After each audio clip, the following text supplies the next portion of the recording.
ابھی لوگ یہ بھی بہت پوچھتے ہیں کورونا وائرس میں ہم کون سا وظیفہ پڑھیں؟ بھائی گناہ چھوڑو، آپ دنیا کے اسباب بھی اختیار کریں کہ کراؤڈ میں نہیں جانا، اور جو بھی اسباب جو ڈاکٹر بیان کر رہے ہیں وہ دنیا کے اسباب ہیں، اور جو علماء بیان کر رہے ہیں وہ سب دنیا کے اسباب ہیں، لیکن علماء دنیا کے ساتھ ساتھ آخرت کے اسباب بھی بیان کرتے ہیں۔ آخرت کے اسباب یعنی کورونا وائرس کے جو دینی اسباب ہیں وہ کیا ہیں؟ رسول اللہ صلی اللہ علیہ وسلم نے فرمایا جب کسی قوم میں بے حیائی آتی ہے تو ایسی ایسی وبائیں آئیں گی کہ تمہارے باپ دادا نے کبھی سنی بھی نہیں ہوگی۔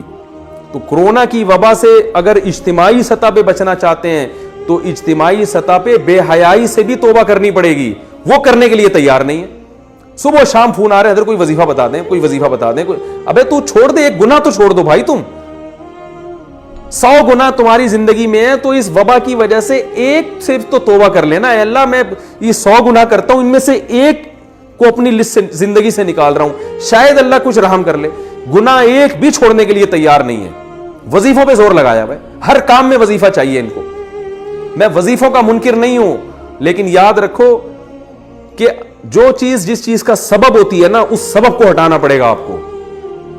جب تک وہ سبب زندگی سے دور نہیں کرو گے وہ مصیبت نہیں ٹل سکتی،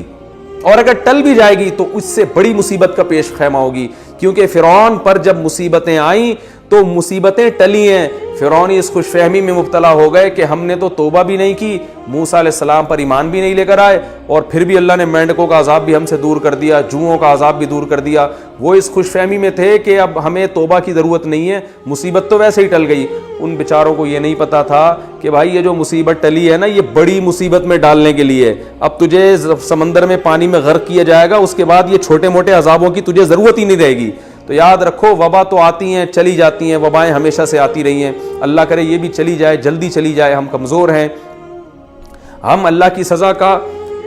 جو ہے وہ برداشت نہیں کر سکتے، ہم کمزور ہیں، لیکن یاد رکھو اگر ہمیں توبہ کی توفیق نہیں ملی تو وبا سے ہلاک ہوں یا نہ ہوں، اس سے بڑی مصیبت میں اللہ ہمیں مبتلا کر دے گا۔ اور اگر ہمیں توبہ کی توفیق مل گئی، پھر بے شک اس وبا میں ہم ہلاک ہو بھی جاتے ہیں، شہادت کا بھی اجر ملے گا، اور اصل کامیابی تو آخرت کی کامیابی ہے۔ تو پھر مرنا ہمارے لیے بچنے سے زیادہ قیمتی ہے۔